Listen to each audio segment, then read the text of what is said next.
श्रीगौतमान्वयजमाश्रितभागधेयम् गोपालदेशिकमहं शरणं प्रपद्ये।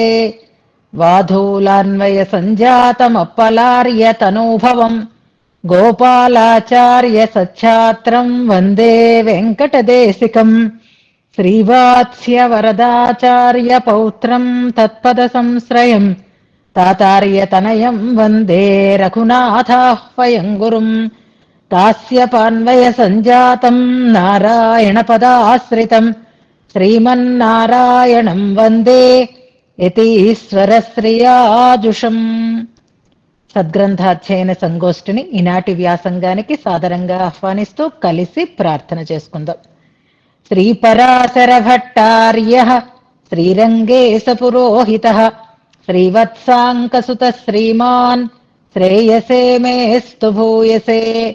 సప్త ప్రాకార మధ్యే సరసిజ ముకుళోద్భాసమానే విమానే కావేరీ మధ్యదేశే మృదుతర ఫణిరాడ్భోగ పర్యంక భాగే నిద్రాముద్రాభిరామం కటినికట శిరః పార్శ్వ విన్యస్త హస్తం పద్మాధాత్రీకరాభ్యాం పరిచిత చరణం రంగరాజం భజేహం. యద్బృందావన పండితం దధిరవైర్యత్తాండవం శిక్షితం యల్లక్ష్మీకర సౌఖ్య సాక్షి జలజ ప్రస్పర్ధమానర్థయత్ యద్భక్తేష్వజలస్థలజ్ఞమపి యద్దూచ్య ప్రసంగోత్సుకం తద్విష్ణోః పరమం పదం వహతు నః శ్రీరంగిణో మంగళం. శ్రీస్తనాభరణం తేజః శ్రీరంగే శయమాశ్రయే చింతామణిమివోద్వాంతం ఉత్సంగే అనంతభోగినః. ఈనాడు గోష్ఠికి స్వాగత వచనాలను తెలియచేస్తూ నిన్నటి పాఠ్యాంశాన్ని మననం చేసి మన ముందు ఉంచినటువంటి గంగారావు గారిని మనసారా అభినందిస్తున్నాను. ఈ గోష్ఠిని మనం నిర్వహించుకోవటం వల్ల ఇలాంటి పెద్దల యొక్క పరిచయం ఏర్పడింది. ఇలాంటి ఈ వయస్సులో కూడా వారికి ఉండేటటువంటి వీరు కానీ శ్యామలమ్మ గారు కానీ ఇలాంటి వాళ్ళందరూ కూడా ఎంత ఉత్సాహంగా ఎంత ఇష్టంగా ఎంత శ్రద్ధగా అన్వయిస్తారు అనేది మనం చూస్తూనే ఉన్నాం. గంగారావు గారు ఈ మనన ప్రక్రియకి ప్రారంభం చేసి ఉన్నవారు, దాన్ని అలా కంటిన్యూ చేస్తున్నారు. దివ్య ప్రబంధ అధ్యయనంలో చెప్పడంలో కూడా చక్కటి ఒక పెరకువ కనిపిస్తోంది. ఆ పద్ధతిలోనే ఇవాళ నిన్నటి పాఠ్యాంశాన్ని సమగ్రంగా మననం చేసి మన ముందు ఉంచారు. అంతకు ముందు చెప్పుకున్న ఒక ముక్తక శ్లోకాల్లో వివరాలని తెలియజేస్తూ నిన్న మనం చెప్పుకున్నటువంటి క్రమంలో ఉండేటటువంటి శ్లోకంలో విశేషాలని మననం చేస్తూ తర్వాత మనం చెప్పుకున్నటువంటి విశేషాంశాలని కూడా క్రోడీకరించుకుంటూ చక్కగా మళ్ళీ మరీ దీర్ఘంగా కాకుండా చక్కగా దాన్ని ముగించి మనన తాంబూల సమర్పణ అన్ని చేసినటువంటి గంగారావు గారు ఎప్పుడూ గోష్ఠిలో ఇలాగే కొనసాగాలి, ఎప్పుడూ ఇలాగే శ్రద్ధగా చక్కగా మంచి విషయాలని మంచిగా 10 మందికి అందించేటటువంటి సౌభాగ్యాన్ని వారు సదా అందుకోవాలి. ఆచార్య అనుగ్రహం, భగవద్ అనుగ్రహం వారికి పరిపూర్ణమైనటువంటి ఆరోగ్యాన్ని అవకాశాన్ని కలిగించి వారి ఈ సద్గ్రంథాధ్యయనం సఫలం కావాలి అని పెరుమాళని ఆచార్యులని ప్రార్థన చేస్తున్నాను. శ్లోకానుసంధానంలో ఒక చిన్న సవరణ ఎక్కడ అంటే మామూలు శ్లోకం మనకి రెగ్యులర్ శ్లోకం కరెక్ట్ గానే చదివారు. త్రిదశైక భోగ్యం అన్న చోట స్ఖాళిత్యం వచ్చింది. ఆ ముక్తక శ్లోకంలో త్రిదశైక భోగ్యం అన్న చోట సవరణ ఉంది. దాన్ని సవరించుకుంటే సరిపోతుంది. అలాగే తవమే అహం మే అని అన్నారు. త్వం మే అహం మే. త్వం అనే పదం అక్కడ తవ అంటే నీ యొక్క, త్వం అంటే నువ్వు అని అర్థం అన్నమాట. త్వం మే అంటాడు పరమాత్మ, అహం మే అంటాం మనం. అందుకని తవ మే అంటే మళ్ళీ నేను నీకు చెందినవాడను అనేటటువంటి అక్కడ అర్థమే రాదు. అందుకని త్వం అనేది పదం అది సవరించుకుంటే సరిపోతుంది అని సూచిస్తూ ఈనాటి మన వ్యాసంగాన్ని శ్లోకానుసంధానంతో ప్రారంభం చేసుకుందాం. ఇవాళ ప్రమాణ తిరట్టు ఏమీ విశేషించి లేదు. అవకాశం ఉంటే ఒక పాసురం చెప్పుకుందాం, లేకపోయినా ఇవాళ వీలైతే 2 శ్లోకాలు అనుసంధానం చేసుకునే ప్రయత్నం చేద్దాం మనకి నియతమైనటువంటి సమయంలో.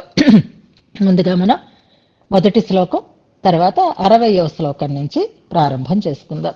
श्रीवत्सचिह्नमिश्रेभ्यो नम उक्तिमधीमहे यदुक्तयस्त्रयी कण्ठे यान्ति मङ्गलसूत्रताम् श्रीरङ्गान्तर्मन्दिरन्दिप्रशेषम् श्रीभूमि तद्रम्यजामातृगर्भम् पश्येम श्रीदिव्यमाणिक्यभूषा मञ्जूषायास्तुल्यमुन्मीलितायाः लीलालता कृपाणि भृङ्गारपतद्ग्रहार्पितकराग्राः प्रोतावतंसितकुचाः पदाब्जसंवाहिनीर्वयं स्तुमहे मुकुलितनलिनाः सकौमुदीकाः इव सुनिसा विमलादिका नवापि शिरसि कृतनमस्य देकहस्ताः इतरकरोच्चलचामराश्रयेयम् उत्फुल्लपङ्कजतटाकमिवोपयानि श्रीरङ्गराजमिह दक्षिणसव्यसीम्नोः लक्ष्मीम् विहाररसिकामिव राजहंसीम्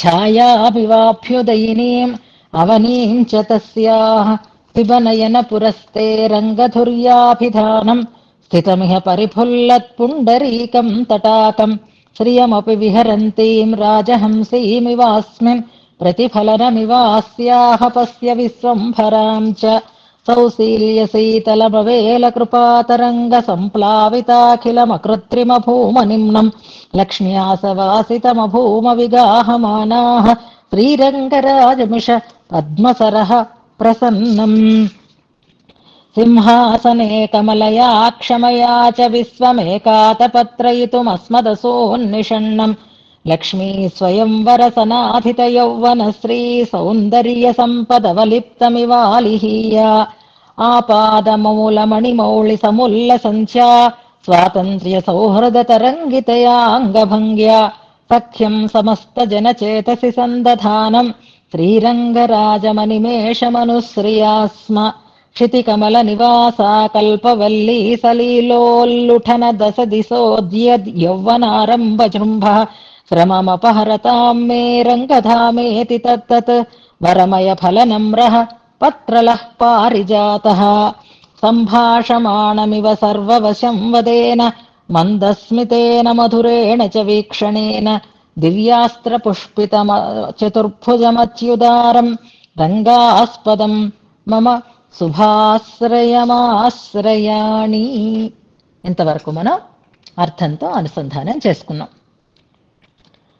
రంగనాథుడు ఉత్సవమూర్తి ఉభయ దేవేరీ సమేతుడై వేంచేసి ఉన్నటువంటి ఒక అద్భుతమైన దివ్యమైనటువంటి దర్శనం భట్టర్ వారు మనకి చేయిస్తున్నారు. ఆ స్వామి మనతో మాట్లాడుతున్నాడా అన్నట్లుగా ఉన్నాడు అన్నారు ముందు శ్లోకంలో. ఎలా మాట్లాడుతున్నాడు అంటే మంచి నవ్వుతోటి మంచి చూపుతోటి అన్నారు.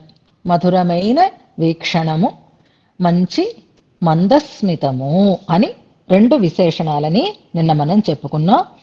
మందస్మితానికి ఒక ప్రత్యేకతని చెప్పారు. సర్వవశంవదం అన్నారు దాన్ని. అక్కడే చక్కగా ఇందాక గంగారావు గారు ఆ విషయాన్ని కూడా ప్రస్తావన చేశారు. ఆ సర్వవశంవదం అన్న దాని చోట రెండు అర్థాలు మనం చెప్పుకోవచ్చు అని. అందరికీ అందుబాటులో ఉన్నది అని. సర్వేషాం వశంవదం అంటే అందరికీ లభించేది, అందరూ పొందడానికి వీలైనది అని తత్పురుష సమాసం. అందరూ దేనివల్ల అయితే లొంగి ఉంటారో దానికి వశంవదులు అవుతారో దానితో అని. ఈ రెండు కూడా మందస్మిత వైభవాన్ని చెప్పేటటువంటివి అని అనుకున్నాం. ఈ క్షణం మధురమైనటువంటి ఈ క్షణం అని చెప్పారు. ఆ రకంగా ఆయన మాట్లాడుతున్నాడా అన్నట్లుగా ఉంది. ఆయన శ్రీహస్తాలలో ఆయుధాలని ధరించి ఉన్నాడు. అవి ఆయుధాల్లా కనపడటం లేదు, చక్కగా ఒక అందమైనటువంటి చెట్టు కొమ్మకి పూచినటువంటి పుష్పాలలా ఉన్నాయి అని అన్నారు. 3 చేతులలో ఆయుధాలుండి ఒక చేతిలో అభయముద్రతో ఉన్నప్పటికీ కూడా అభయముద్ర కూడా భయం నుంచి మనని కాపాడుతుంది కాబట్టి ఆయుధాల వంటిదే అని మనం సమన్వయం చేసుకున్నాము. అందుకని దివ్యాస్త్ర పుష్పిత చతుర్భుజం అన్నది చక్కగా ప్రయోగింపబడింది అని అనుకున్నాం. అచ్యుతారం అన్నమాట నిన్నటి శ్లోకంలో ప్రధానమైనది. ఆయన తనకి మనమంటే చాలా ఇష్టం అని చెప్తాడు. మనమంటే కామన్గా మనమందరం అని కాదు. నా దగ్గరికి నలుగురు వస్తారు, నలుగురంటేనూ నాకు ఇష్టమే. నేను చెప్పుకున్న నివాస వృక్ష దగ్గర ఆర్తో జిజ్ఞాసు అర్థార్థి జ్ఞాని అన్న చోట వివరణ చేసుకున్నాం. ఉదారాహ సర్వ ఏవైతే, వీళ్ళందరూ ఉదారులే. కానీ నాకు ఇష్టమైనది ఎవరు అనంటే జ్ఞానీతు ఆత్మైవ మే మతం అన్నాడు ఆయన. అంతేకాదు ప్రియోహి జ్ఞానిన అత్యర్థం అంటాడు. అత్యర్థం అన్న ప్రయోగం భగవంతుడు ఎంత తన ప్రీతిని తెలియచేశాడో, లేదా ఆ జ్ఞానికి నేనంటే ఇష్టం, నాకు జ్ఞాని అంటే ఇష్టం అని అక్కడ రకరకాలుగా సమన్వయం చేస్తారు. అలాగే భగవంతుడు కూడా అచ్చి ఉదారుడు, అంటే మనకి కావలసిన దానికంటే అధికంగా మనకి ఇవ్వాలనేటటువంటి ఔదార్యం కలిగినటువంటి వాడు. ఒకటి అడిగితే 10 ఇచ్చేవాడు, 10 అడిగితే 100 ఇచ్చేవాడు. అలా ఇచ్చేటటువంటి ఉదార గుణం కలిగినటువంటి వాడు పరమాత్మ. అందుకే ఈ దేవతా వృక్షము త్రిదశైక భోగ్యమైన, అంటే నిత్యసూరులే అనుభవించేది అయినప్పటికీ కూడా మనం కూడా అనుభవించేటట్లుగా శ్రీరంగంలో వేంచేసి ఉన్నాడు ఆయన. లేకపోతే ఆయన్ని మనం అసలు పొందడమే సాధ్యం కాదు. అర్చామూర్తిగా ఇక్కడ లేడనుకోండి, మనం దేవుణ్ణి ఎలా అనుభవిస్తాం, భగవంతుణ్ణి ఎలా మనం తెలుసుకుంటాం, ఎలా చూస్తాం, ఎలా అంటాం? ఇవేవి మనకి సాధ్యమయ్యేవి కాకపోయేవి. కానీ మనం చూడడానికి, మనం కీర్తించటానికి, మనం చేరటానికి, మనం ఆనందించటానికి వీలుగా ఆయన మనకి అందుబాటులోకి వచ్చాడు, నిత్యసూరి సేవ్యుడైనటువంటి వాడు. అలాగే ఆ నందనవనంలో ఉండేటటువంటి వృక్షము సుమనస్సేవితం సంసేవితం, మంచివారితోటే కూడి ఉంటాడు ఆయన. అందుకే నివాస వృక్ష సాధూనాం అన్నది మనం గుర్తు చేసుకుందాం.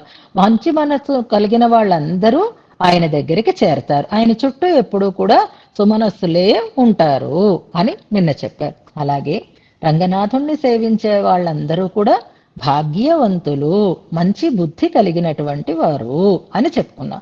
ఆ ఔదార్యానికి మరింత విస్తృతిని చూపిస్తున్నారు ఇవాళ మనం చెప్పుకునేటటువంటి శ్లోకంలో.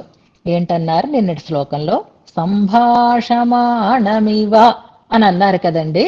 సంభాషిస్తున్నాడా అన్నట్లుగా ఉన్నాడు అని చెప్తున్నారు. ఆ సంభాషించేది ఏం మాట్లాడుతున్నాడు? వాయిస్ క్లారిటీ ఉందా? ఏం మాట్లాడుకుంటున్నారో వినిపిస్తోందా అని. ఎవరైనా ఇద్దరు మాట్లాడుకుంటున్నారు అనుకోండి, లేదా దూరంగా ఎవరితోటో స్వామివారు మాట్లాడుతున్నారనుకోండి, పెదవుల కదలికలు వినిపిస్తూ ఉంటాయి, చూపులు కనిపిస్తూ ఉంటాయి, వ్యక్తులు కనిపిస్తూ ఉంటారు, కానీ మాటలైతే వినిపించేటట్లుగా ఉండవు. మరి రంగనాథుడు మనతో మాట్లాడుతున్నాడా అని అన్నట్లుగా అన్నారు కదా. ఆ సంభాషణ ఏం సంభాషణ? ఏమిటి ఆయన మనతో మాట్లాడుతున్న మాటలు అంటే దాన్ని ఈ శ్లోకంలో స్పష్టం చేస్తున్నారు. మరి ఇన్నాళ్ళు మనం వెళ్ళాం కదా, నంబెరుమాళ్ళు మనతో ఇలా మాట్లాడుతూ ఉన్నాడు కదా, ఎప్పుడైనా ఈ మాటలు మన చెవిన పడ్డాయా? మనం విన్నామా? రంగనాథుడు నంబెరుమాళ్ళు మనతో ఏం చెప్తున్నాడో ఒక్కసారైనా మనం కనీసం ఇయర్ ఫోన్స్ పెట్టుకొని గోలగోలగా ఉన్నా సరే డిస్టర్బెన్స్ లేకుండా ఉండేటట్లుగా ప్రయత్నం చేశామో చెప్పండి. ఇప్పుడు పెట్టుకుందాం ఇయర్ ఫోన్స్. ఆ ఇయర్ ఫోన్సే భట్టరు వారి యొక్క శ్రీరంగరాజస్తవం. మిగిలిన చుట్టూ ఎంత గోల ఉన్నా రంగనాథుడి మాటలు మనకి వినిపిస్తూనే ఉంటాయి. అంటూనే ఉంటాడు. ఎవరి కోసం అంటాడో తెలుసా? అంటే దగ్గరగా వచ్చిన వాళ్ళకంటే దూరంగా ఉన్న వాళ్ళ మీద ఆయనకి ఇంకా దృష్టి ఎక్కువేమో. అందుకని ఆ ముఖంతో, ఆ మందస్మితంతో ఆయన ఏం మాట్లాడుతున్నాడు, ఎందుకు ఈ ఆయుధాలను చూపిస్తున్నారు అంటే, ఆయుధాలతో కూడిన రంగనాథుణ్ణి చూసిన తర్వాత నేను ఎందుకు పట్టుకున్నానో తెలుసారా ఈ ఆయుధాలు, వినండి చెప్తాను అంటున్నాడు ఈ శ్లోకంలో. శ్లోకాన్ని మనం అనుసంధానం చేసుకుందాం. పెద్ద శ్లోకమే కానీ చాలా సులభమైన శ్లోకము, సులభంగా మనకు అర్థమైపోతుంది. జాగ్రత్తగా గమనించండి. ఏతే శంఖ గదా సుదర్శన భృతః క్షేమంకరా బాహవః పాదద్వంద్వమిదం శరణ్యమభయం భద్రంచవో హే జనాః ఇత్యూచుష్య భయంకరే కరతలే స్మేరేణ వక్త్రేణ తత్ వ్యాకుర్వన్నివ నిర్వహేన్మమధురం శ్రీరంగ సర్వం సహ. మరొకసారి చదువుతాను, మీరు కూడా కలిసి అనుసంధానం చేయండి. ఏతే శంఖ గదా సుదర్శన భృత క్షేమంకరా బాహవః పాదద్వంద్వమిదం శరణ్యమభయం భద్రం చ ఓ హే జనాః ఇత్యూచుష్యభయంకరే కరతలే స్మేరేణ వక్త్రేణ తత్ వ్యాకుర్వన్నివ నిర్వహేన్మమధురో శ్రీరంగ సర్వం సహ. హాయిగా దగ్గర నిలబెట్టుకున్నాడు, మనం చూస్తున్నాడు, మనతో మాట్లాడుతున్నాడు, చూడకుండా వెళ్ళిపోతున్న వాళ్ళని కూడా పిలిచి మరీ చెప్తున్నాడు. ఈ శ్లోకంలో గొప్ప అందం ఉంటుంది, గమనించుకుందాం మనం.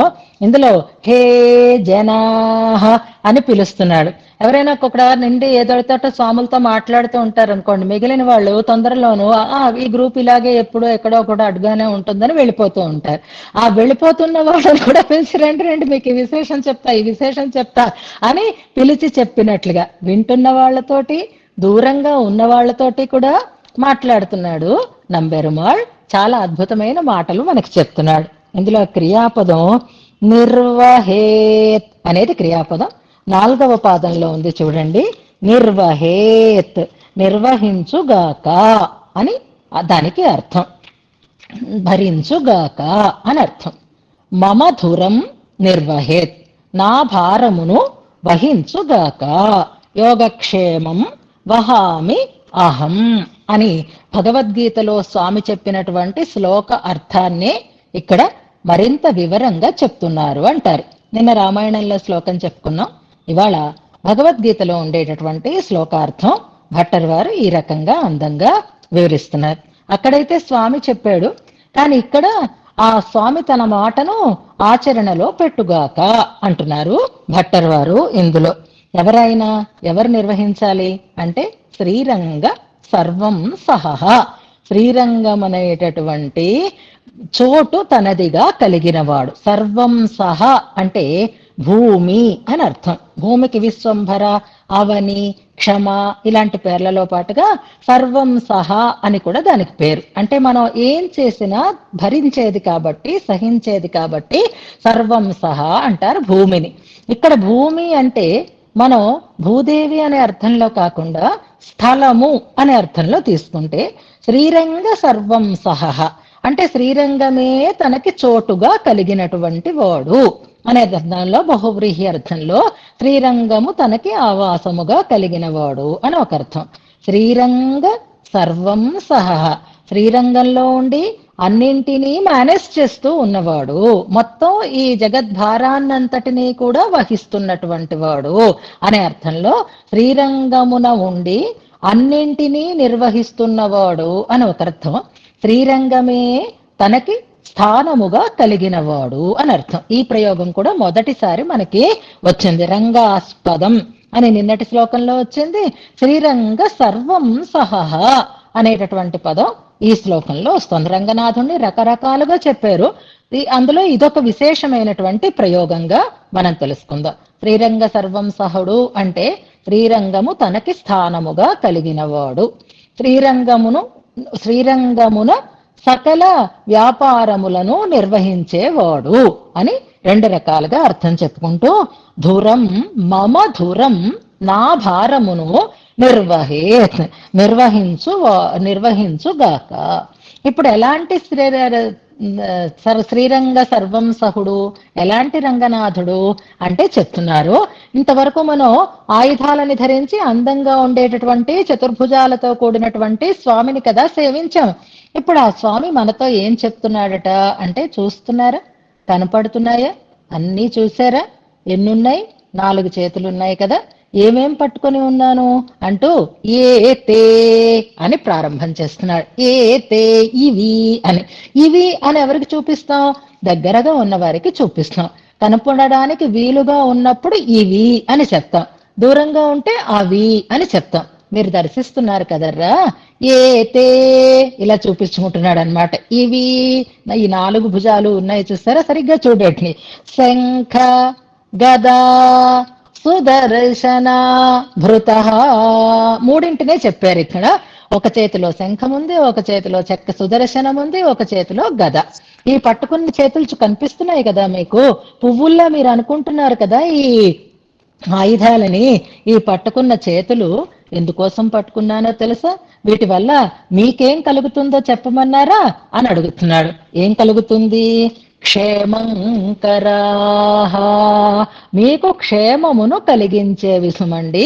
బాహవహ, ఈ బాహువులు అని మనతో అంటాడు. మనం చూస్తామా, దండం పెట్టుకొని మన కోరిక అడిగేసి పరిగెట్టి వెళ్ళిపోతూ ఉంటా. అయ్యయ్యో నేను మాట్లాడుతుంటే పరిగెడతారేమిటారా అంటాడనమాట నంబెర్మాళ్ళు. క్షేమంకరా బాహవహ, ఏతే బాహవహ, ఈ బాహువులు ఇవి మీకు క్షేమంకరములు. ఏ బాహువులు? ఈ మూడు. ఏవి పట్టుకొని ఉన్నాయి? శంఖ సుదర్శన భృత క్షేమంకరా బాహవః అని ఇవి మీకు క్షేమాన్ని కలిగిస్తాయి అని అంటున్నాడట. ఆ వాటిని చూపించి అంటున్నాడా, నోటితో అంటున్నాడా ఏమో తెలియదు, మాటలు మాత్రం వినిపిస్తారు. మీకు ఇప్పుడు ఆడియో చాలా క్లియర్ గా ఉందన్నమాట. ఆ ఆడియో మిల్ల ఏం వినిపిస్తోంది అంటే రంగనాథుడి గొంతు వినిపిస్తోంది, నంబెరుమాళ్ గొంతు వినిపిస్తోంది. ఏమంటున్నాడు ఆయన అంటే, చూడండి ఇదిగో ఈ చేతులు, శంఖాన్ని చక్రాన్ని గదని పట్టుకున్నటువంటి చేతులు మీకు క్షేమంకరములు అని ఒక ధ్వని వినిపిస్తోంది మనకి. అంతేనా? పాదద్వంద్వం అని పాదాలని చూపిస్తున్నాడు. ఇదం ఇదం పాదద్వంద్వం. ఇదిగో చూడండి, ఈ పాదద్వంద్వం ఉందే, నా పాదాలను మీరు సేవిస్తున్నారు కదా, ఈ చరణ యుగము ఏదైతే ఉందో, అశరణ్యం మీకు దిక్కు రక్ష, అభయం మీకు భయాన్ని నివర్తింపచేసేది, భద్రం మంగళకరమైనది. మూడు గొప్పతనాలు పాదద్వంద్వానికి ఉన్నాయి అంటూ శరణ్యం మీరు చేరడానికి దిక్కు ఇదే, మీకు మంగళకరమైన శుభాశ్రయం అని వెనక శ్లోకంలో అన్నట్లుగా భద్రం మంగళాలని కలిగిస్తుంది. అభయం అభయం అని నేను అభయం ఇస్తాను అని చెప్పాడు కదా, మీరు నా దగ్గరికి నా పాదాల దగ్గరికి చేరేరు అంటే ఇంకా మీకు ఏ రకమైనటువంటి భయము లేకుండా ఉంటుంది అని చెప్తూ, ఈ పాదద్వంద్వము మీకు శరణ్యము, అభయము, భద్రము రక్షకము, భయం పోగొట్టేది, మంగళాలని కలిగించేది అని ఆయన మరొక మాట వినిపించింది. ఈ చేతులు మీకు క్షేమంకరములు, ఈ పాదద్వంద్వము మీకు మంగళకరము రక్షకము అని స్వామి చెప్తున్నటువంటి మాటలు చెప్తున్నాడు. ఎవరితోట చెప్పటం లేదు, ఎవరికో ఆడియో చేసి మీకు ఆడియో ప్లే చేయటం లేదు, మనతోటే మాట్లాడుతున్నాడు ఆయన.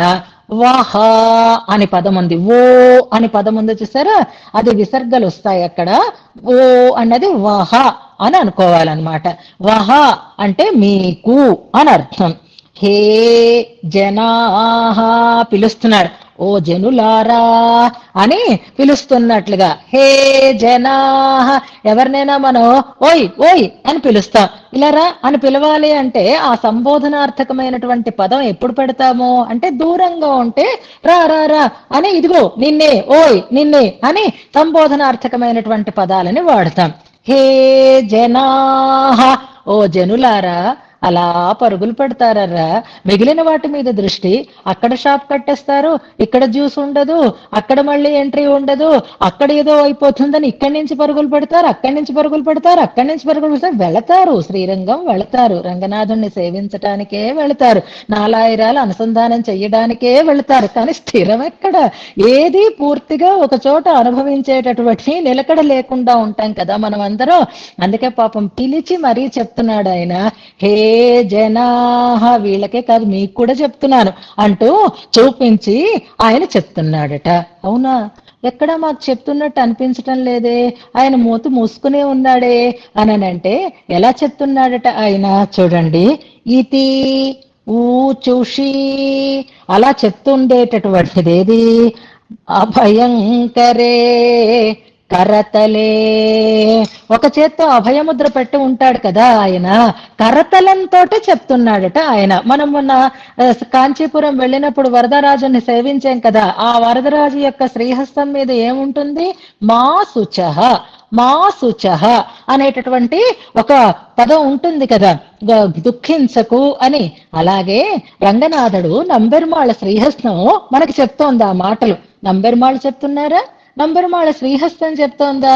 ఏం చెప్తేనేమి, మీకైతే ఆడియో క్లియర్ గా ఉంది కదా, మీకైతే ఆయన చెప్తున్న మాటలు వినిపిస్తున్నాయి కదా, అది గుర్తుపెట్టుకోండి. అంటే చెయ్యి ఎక్కడైనా మాట్లాడుతుందా అని మళ్ళీ మనకి సందేహం వస్తుంది. మాట్లాడుతుంది అని మనం వివరణ చేసుకుందాం. ఇత్యూచుషి అభయంకరే కరతలే. ఆ స్వామి అభయముద్రని చూసినప్పుడు మనకి ఈ భావన కలగాలి. అభయముద్రే, ఆ అభయముద్రంతో కూడినటువంటి ఆ కరతలమే మాట్లాడుతోంది అంటున్నారు. ఏమని మాట్లాడుతోంది? ఇదిగో పైన చెప్పినటువంటి మాటలు ఆ కరతలమే మనకి చెప్తోంది అంటారు. కరతలని చెప్పడం ఏమిటండి అంటే, మనకి తెలిసిన ఒక చిన్న ఉదాహరణ చెప్తాను, తర్వాత అసలైనటువంటి ఉదాహరణలు మనం చెప్పుకున్నాము. ఎవరైనా ఏదైనా ఒక మెసేజ్ మనకు పెట్టారనుకోండి, మీరు మీరు మాకు ఈ విషయం చెప్తారా అని అడిగారు అనుకోండి.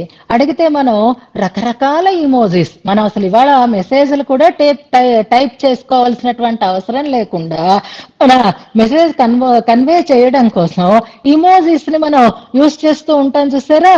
అందులో థంబ్నెయిల్ పెడితే ఓకే అన్నట్టు, ఇలా పెడితే కాదు అన్నట్టు, ఎన్ని రకాలు. ఇంకా నాకంటే మీకే బాగా తెలుస్తాయి కాబట్టి, పిల్లలకైతే మరీ తెలుస్తాయి కాబట్టి, నోరు విప్పక్కర్లేకుండా, మెసేజ్ టైప్ చెయ్యక్కర్లేకుండా కరతలంతోటే మనం రకరకాలైనటువంటి సందేశాలని పెడుతున్నామా లేదా ఈ కాలంలో? ఇలాగా ఇది చాలదా మనకి?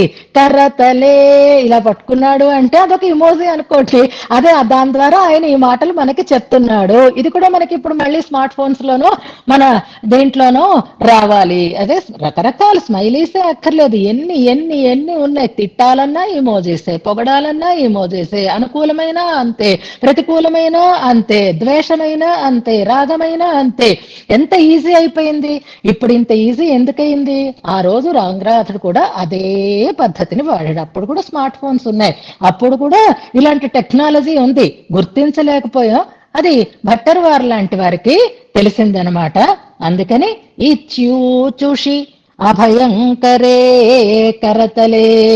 సరే, ఇమోజీ అయితే వచ్చేసిందండి, అనుకోకుండా చెయ్యి తగిలి వచ్చేసిందండి. నిజంగా నేనైతే ఇప్పుడు మీరు హ్యాండ్ రైస్ చేస్తూ ఉంటారు చూసారా, మళ్ళీ ఎవరైనా ఈ శ్లోకం చదువుతారా, ఈ పాసురం చదువుతారా అంటే, నేను ఇది కాదమ్మా అది చదువుతానమ్మా అంటారు. అంటే ఇప్పుడు మీరు చెప్పినటువంటి హ్యాండ్ రైస్ చేసిన దానికి మళ్ళీ మీ భావానికి తేడా వచ్చేయలేదా? హ్యాండ్ రైస్ చేస్తే మీరు చదువుతారేమో అనుకుని పాపం మీ పేరు చెప్తారు మంజుల, కానీ ఇది కాదమ్మా అంటారు, అది కాదమ్మా అంటారు. అలాగా కేవలం ఈ అభయహస్తాన్ని ఇది మాట్లాడుతోంది ఈ మాటలే అని మేము ఎలా నమ్ముతామండి? అప్పుడప్పుడు పొరపాటున చెయ్యి తగిలి కూడా అలాంటి భావన కలగచ్చు కదా. కనుక కేవలం కరతలమైన ఇంకా కన్ఫర్మేషన్ ఏదైనా మాకు ఉంటుందా అంటే ఉంది. అవునవును, నిజం నిజం అని అంటున్నాడట. అనడం లేదు, ఆ అంటున్నాడా అన్నట్లుగా ఆయన ముఖార విందాన్ని చూడండి. ఈ చెయ్యి ఏం చెప్తోందో, ఈ అభయహస్తం ఏం చెప్తోందో అది స్మేరేణ వక్త్రేణ, నవ్వుతూ ఉండేటటువంటి వక్త్రం, నవ్వు ముఖంతోటి. స్మేరేణ వక్త్రేణ, ఇలా నిలబడి ఉన్నాడు ఆ నంబెరుమాళ్ మన ఎదురుగా, నవ్వుతూ ఉండేటటువంటి ఆ ముఖార విందాన్ని సేవిద్దాం. స్మేరేణ వక్త్రేణ, నవ్వుతూ ఉండేటటువంటి ఆ ముఖార విఘ్నంతో ఈ చెప్పినటువంటి మాటలని వ్యాకుర్వన్, ఇవా వ్యాఖ్యానిస్తున్నాడా అన్నట్లుగా. ఎప్పుడైనా మూలము వ్యాఖ్యానము, మూలము వ్యాఖ్యానము, మనం అలాగే కదా పద్ధతిలో వస్తున్నాం. అంటే ఇప్పుడు ఇక్కడ భాష్యకర్త్రి అవుతోంది స్వామి రంగనాథుని యొక్క ముఖార విందం. భాష్యకారులు అని మనం భగవద్ రామానుజులని పిలుస్తాం కదా, ఎందుకని శ్రీభాష్య రచన చేశారు కనుక. ఇప్పుడు ఈ కరతలం చెప్తూ ఉండేటటువంటి దానికి భాష్యం చెప్తుందనమాట స్వామి యొక్క ముఖారవిందో. అందుకే భాష్యకర్తృ అంటారు దాన్ని. భాష్యము అంటే వ్యాఖ్యానము అని అర్థం. అది మీకు ఇంకా అర్థం కాకపోతే దాన్ని నేను వివరించి చెప్తున్నాను కదా. అవును నిజం, అవును నిజం అంటోందిట. ఏది అంటే స్మేరేణ వక్త్రేణ, నవ్వుతూ ఉండేటటువంటి ముఖంతో వ్యాకుర్వన్ ఇవ, వ్యాఖ్యానం చేస్తున్నాడా అన్నట్లుగా ఉన్నాడు. వ్యాకుర్వన్ ఇవ స్థిత అని పెట్టుకోవాలన్నమాట. అలా ఉన్నటువంటి శ్రీరంగ సర్వం సహ రంగనాథుడు మమధురం నా యొక్క భారమును నిర్వహేత్ నిర్వహించాలి అన్నాడు. మాటిస్తే చాలదయ్యా స్వామి, ఇదిగో మళ్ళీ జ్ఞాపకం చేస్తున్నా అంటున్నారనమాట భట్టర్ వారు ఎదురుగా నిలబడి. కిందటి కాలం అండి, ఆ టైం అండి, ఇప్పుడు లేదండి, ఇప్పుడు అవకాశం లేదండి అనడానికి లేదు. నువ్వు ద్వాపర యుగంలో శ్రీకృష్ణమూర్తిగా నువ్వు వచ్చి ఏం చెప్పావు నువ్వు? సర్వపాప యోగక్షేమం వహామి అహం అన్నావా లేదా నువ్వు? అనన్యాశ్చింతయంతో మాం ఏ జనా పర్యుపాసతే తేషాం నిత్యాభియుక్తానాం యోగక్షేమం వహామ్యహం. ఇప్పుడు మనం ఎంత నిశ్చింతగా ఉండాలి? రంగనాథుణ్ణి నమ్మితే, భగవంతుణ్ణి నమ్మిన వాళ్ళైతే మీరు బిజిలీ బిల్ కట్టక్కర్లేదు, గ్యాస్ కి పేమెంట్ చెయ్యక్కర్లేదు, కనీసం మీ టీవీకి మీ టాటా స్కైకి కూడా మీరు మంత్లీ పేమెంట్ చెయ్యకుండా హాయిగా ఉండండి. వాళ్ళు ఏమైనా మీకు పంపించారే అనుకోండి, మెసేజెస్ ఏమైనా వచ్చాయనుకోండి, కేర్ ఆఫ్ శ్రీరంగనాథుడు, కేర్ ఆఫ్ శ్రీరంగనాథుడు పెట్టేయండి. ఎందుకంటే అప్పుడు మాట ఇచ్చాడు, యోగక్షేమం వహామి అహం. మన పర్సు కదలక్కర్లేదు, మనకి కావలసిన ధనం మనం ఖర్చు పెట్టవలసిన అవసరం లేదు. ఇవన్నీ చూసుకోవాల్సిన వాడు ఎవరు? ఆయన. చెప్పాడా లేదా పెద్ద గొప్పగా? వహామి అన్నాడు, యోగక్షేమం అన్నాడు. మరి మేము మంత్లీ పేమెంట్స్ అన్ని ఎలా చేసుకుంటాం? మా జరుగుబాటు ఎలా జరుగుతుంది? మేం కష్టపడాల్సిన అవసరం లేదు అని నువ్వు మాట ఇచ్చావు కనుక మమధురం అంటే, ఇప్పుడు నేను ఊరికినే చమత్కారంగా అంటున్నాను, మీరందరూ అలాగే మళ్ళీ అన్ని చోట్ల చెప్పకండి. జానకమ్మ గారు ఇలా అన్నారండి, బిల్లు కట్టక్కర్లేదుట, మా టాటా స్కై బిల్లు రంగనాథుడు కడతాట అంటే నవ్వుతారు ఎవరైనా పెద్దలు విన్నారు అంటే. అలా అన్నమాట. అంటే అంత నిశ్చింతగా మన భారాన్ని వహించేటటువంటి వాడు పరమాత్మ అనేటటువంటి ఒక నిశ్చయంతో మనం ఉండాలి. ఆయన చెప్పిన మాట ఎప్పుడూ వెనక్కి తగ్గడు. కాబట్టి ఇప్పుడు యోగక్షేమం వహామి అన్నాడు ఆయన. భట్టర్ వారు అలర్ట్ చేస్తున్నారు, నిర్వహేత్ దానికి ఉపసర్గని చేర్చి చక్కగా నిర్వహించుగాక.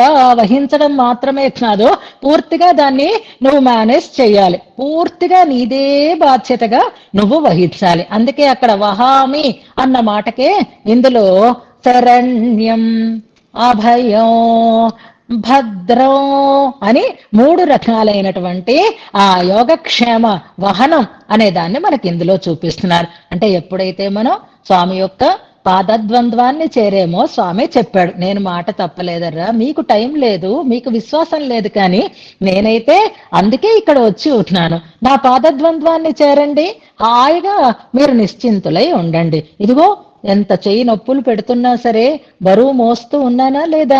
ఈ ఆయుధాలు పట్టుకొని చూడండి, ఒక 5 నిమిషాలు మీరు పెట్టుకొని చూడండి ఎంత కష్టమవుతుందో. కానీ సదా దివ్యాస్త్ర పుష్పిత అనడంలో ఆయన ఆయుధాలను ధరించడం బరువు మోస్తున్నట్టు ఉండదు, అలవోకగా అన్నట్లుగా ఉంటుంది, కొమ్మ మీద పువ్వులు పూచినట్లుగా అని అన్నారే. అంత అలవోకగా ఆయుధాలను ధరించి ఉన్నది దేనికి అంటే మనకి క్షేమాన్ని కలిగించడం కోసం అంటున్నారు. ఇక్కడ తమాషా, మామూలుగా 2 పండితులు ఒక చోట చేరారనుకోండి, ఆ విద్వాంసులకి ఇద్దరికి మధ్యన ఎప్పుడూ పడదు, గుర్తుపెట్టుకోండి. 2 బిజినెస్ పీపుల్ ఒక చోట ఉన్నారనుకోండి, వీళ్ళిద్దరికీ పడదు. వీళ్ళ గురించి వాళ్ళు చెడ్డగా చెప్తారు, వాళ్ళ గురించి వీళ్ళు చెడ్డగా చెప్తారు. కనీసం అసలు మాట్లాడకుండానైనా ఊరుకుంటారు. కానీ ఇక్కడ చూడండి తమాషా, అభయ ముద్రతో ఉన్నటువంటి హస్తము, పాదాలను చూపిస్తూ మీకు ఇది అభయం అని చెప్తోంది. ఎంత సౌహృదమో చూడండి. అభయముద్ర అంటే అభయాన్ని ఇచ్చేటటువంటి చెయ్యే కదా ఆ స్వామి చెయ్యి. అభయాన్ని ప్రదర్శించేటటువంటి కరతలమే పాదద్వంద్వాన్ని చూపించి మీకిది అభయము, మీకిది అభయము అని చెప్పడంలో ఎంత అందం ఉందో చూడండి అంటున్నారు.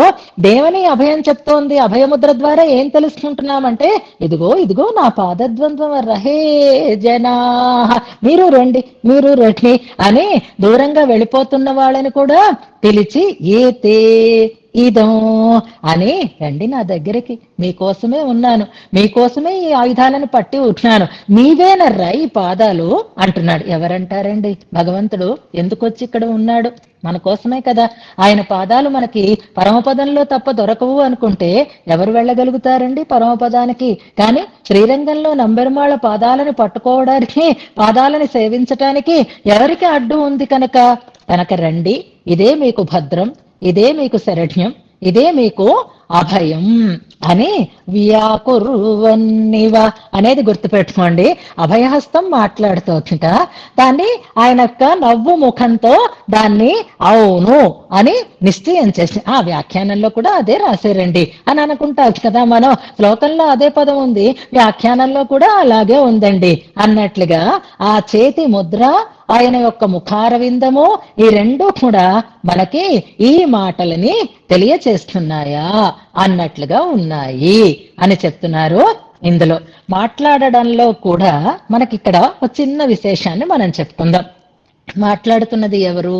ముఖం మాట్లాడుతోంది అంటున్నారు. మాట్లాడుతున్నది ఎవరు? చెయ్యి మాట్లాడుతోంది అని అంటున్నారు. చెయ్యి మాట్లాడడం ఏంటండి, ముఖం మాట్లాడడం ఏంటండి అని మనం ఒక్క క్షణం దాన్ని డినై చేద్దాం, ఒప్పుకోవద్దు అని అనుకున్నాం అనుకోండి. అలా చెయ్యి, కాలు లేదా ముఖము, నోరు కాకుండా మిగిలినటువంటి ఇంద్రియాలు మాట్లాడతాయా? మాట్లాడే అవకాశం ఉందా అంటే ఇందాక మనం చెప్పుకున్న ఆ చిన్న ఎగ్జాంపుల్ చాలు, ఇమోజీస్ చాలు. అదంటే బొమ్మలండి, అంచేత మనం దాన్ని బట్టి భంగిమను బట్టి తెలుసుకుంటున్నాము. కానీ ఇవి ఇంద్రియాలు కదండి. ఇంద్రియాలు ఏ ఇంద్రియం ఏ పని చేయాలి అనేది భగవంతుడు ఒక వ్యవస్థ చేసి పెట్టాడు కదా. కన్ను అయితే చూస్తుంది, ముక్కు అయితే ఆఘ్రాణిస్తుంది అని అలాంటి వ్యవస్థ వాటికి ఉంది. చెవి చూడడం కానీ, కన్ను వినడం కానీ, ముక్కు తినడం కానీ ఇలాంటివి మనం ఎక్కడైనా చూస్తున్నామా? ఏ ఇంద్రియానికి ఆ ఇంద్రియం పనిచేసే తీరులో ఒక వ్యవస్థ ఉంది. వినాలంటే చెవే కావాలి, చూడాలంటే కన్నే కావాలి, నడవాలంటే కాలే కావాలి అని భగవంతుడు ఒక వ్యవస్థ చేశాడు కదా. అంటే ఆ వ్యవస్థ ఎవరికి? మనకి, అంతేకాని తనకి కాదు. ఇది మనం వరదరాజస్వం అనుసంధానం చేసుకున్నప్పుడు ఒక శ్లోకం దగ్గర చెప్పుకున్నాం.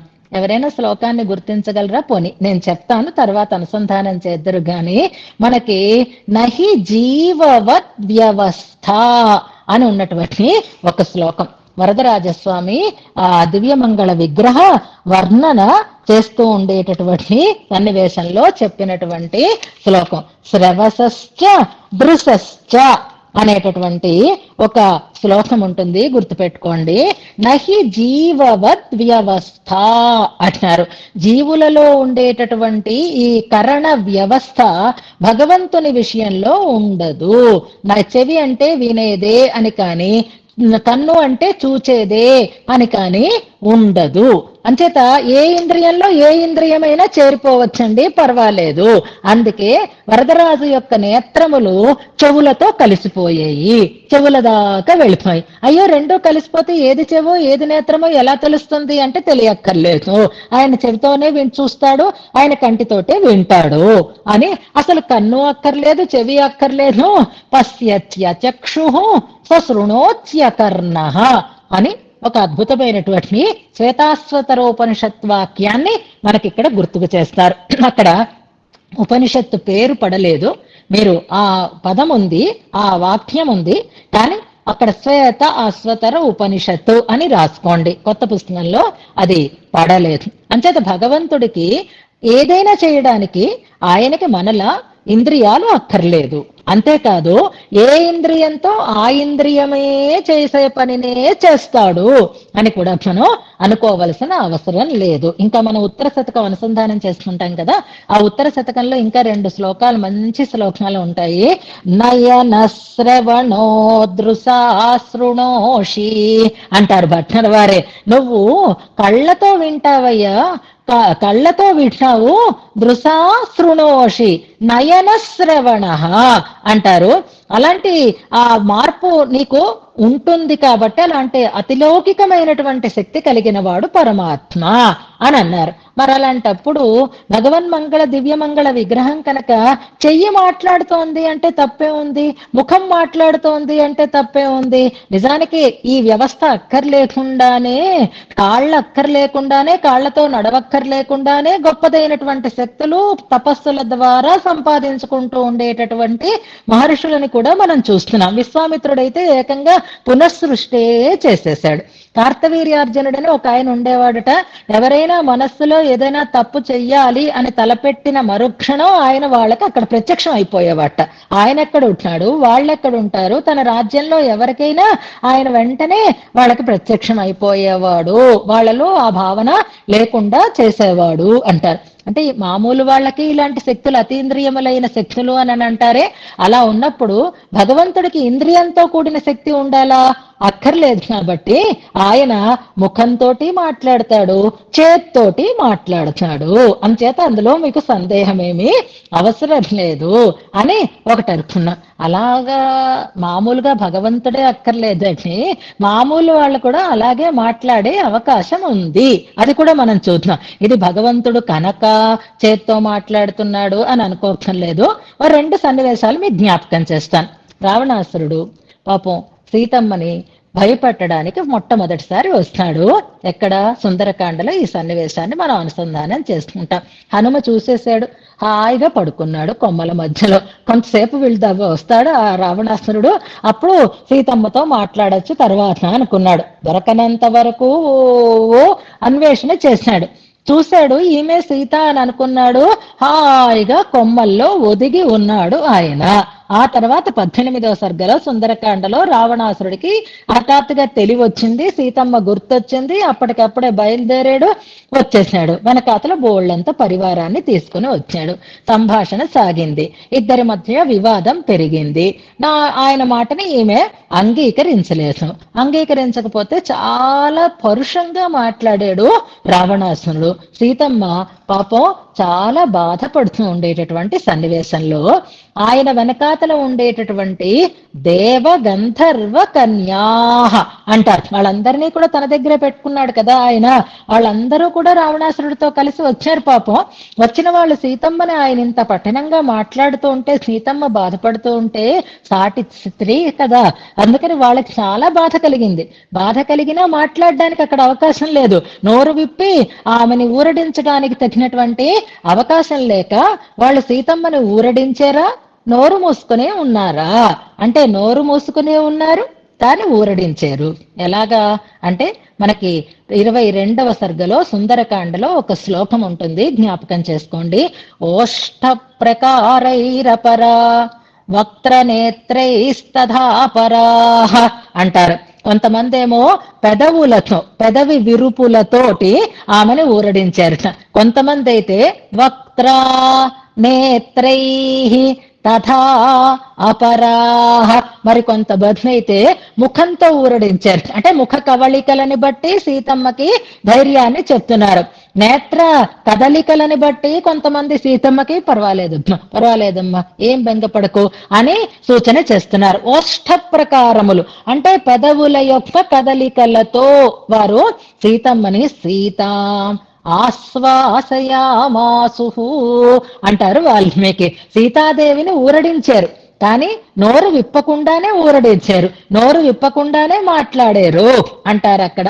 దానికే వక్త్రముతో నేత్రములతో ఓష్ట ప్రకారములతో ఆమెని ఊరడించారు అని అక్కడ వాల్మీకి భగవానుడు చెప్తే, అతీంద్రియ శక్తి అని అనుకోక్కర్లేదు. మనం ముఖంతో మాట్లాడచ్చు, నేత్రములతో మాట్లాడచ్చు, పెదవులు కదపకుండా పెదవి ప్రకారంతో మన భావాన్ని వ్యక్తం చేయొచ్చు అనేది అదొక సన్నివేశం. కాబట్టి ఇక్కడ కరతలే ఊచుషి స్మేరేణ వక్త్రేణ వ్యాకుర్వన్ అన్న దాన్ని సమాధానపరుచుకోవచ్చు. అక్కడేమో సీతాదేవి వెంగపడి ఉంది, ఇక్కడేమో మనం సంసారం అనేటటువంటి లంకలో ఉండి మనం కూడా సీతలాగే వ్యధ పొందుతూ ఉంటే స్వామి మనని ఊరడిస్తున్నాడు, అభయహస్తం చూపిస్తూ ఊరడిస్తున్నాడు, ముఖంతో నవ్వుతూ మనని ఊరడిగా చేస్తున్నాడు అని ఒకటి అనుకుందాం. ఈ భగవంతుణ్ణి నమ్మలేమండి. ఎందుకంటే ఇదివరకు ఇలాగే ఊరడిస్తున్నాడు అని అనుకుంటున్నాము. ఈయన నోటితో ఒకటి చెప్తాడు, నొసటితో ఒకటి చెప్తున్నారు. నోటితో పిలవడం, నొసటితో వెక్కిరించటం అని చెప్తూ ఉంటారు. ఒక సామెత ఉంది చూసారా? అలాగా ఈయన మాటలు ఎలా ఉంటాయో, ఈయన చూపులు ఎలా ఉంటాయో మనకి కష్టం అని నమ్మాళ్ళవార్ల పాసురం ఒకటి ఉంటుంది. మల్లిగై తెన్నలి రుమాలో అనేటటువంటి ఒక దశకంలో తూదుసై కణ్గళ్ కొండు ఒండ్రు పేసి తూముషి ఇసైగళ్ కొండు ఒండ్రు నోక్కి అనేటటువంటి ఒక పాసుర పాఠం ఉంటుంది. మనకి ఇందులో వ్యాఖ్యానంలో లేదు. ఇవి రెండు నేను మనకి తెలిసిన అంశాలు కాబట్టి ఇక్కడ సమన్వయం చేసుకుంటున్నాం అనమాట.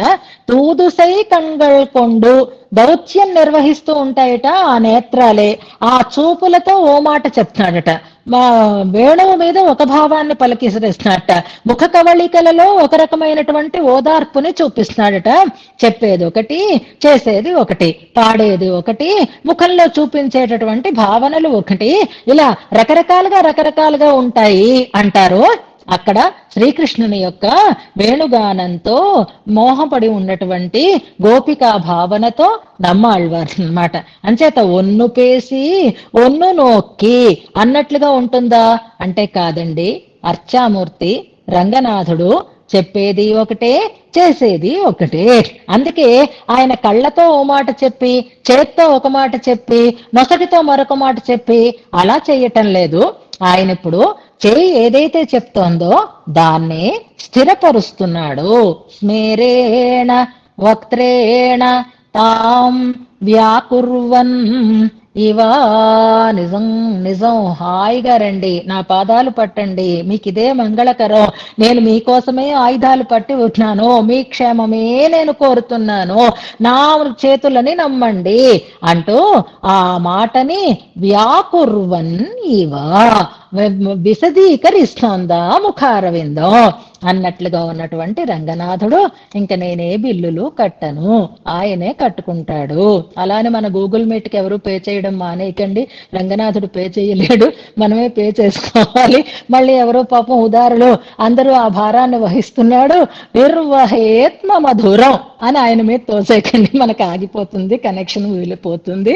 అంతగా విశ్వసనీయంగా ఉండేటటువంటి స్వామి యొక్క అద్భుతమైనటువంటి ఆ దివ్యమంగళ విగ్రహం మనకి ఈ సంభాషణతో మనతో ఇలాంటి సంభాషణ చేస్తుందా అన్నట్లుగా ఉంది అని భట్టర్ వారు ఆ స్వామికి మన పట్ల ఉండేటటువంటి ప్రీతిని తెలియచేస్తూ హే జనా అని అందరూ వినండి, అందరికీ ఇది అని చెప్తున్నాడు అన్నట్లుగా ఉంటుంది. మరి మనం వెళతాం కదా, ఈసారి ఎప్పుడు వెళ్ళినా నంబెరుమాళ్ళ మాటలు విని రావాలి. నంబెరుమాళ్ళు మాట్లాడుతున్నట్లుగా మన చెవులలో ఈ మాటలు ప్రతిధ్వనించాలి, ఇవి మన కోసమే ఉన్నాయి అనేటటువంటి విశ్వాసంతో స్వామిని మనం సేవించాలి. ఈ శ్లోకాన్ని ఒకసారి చదువుతాను.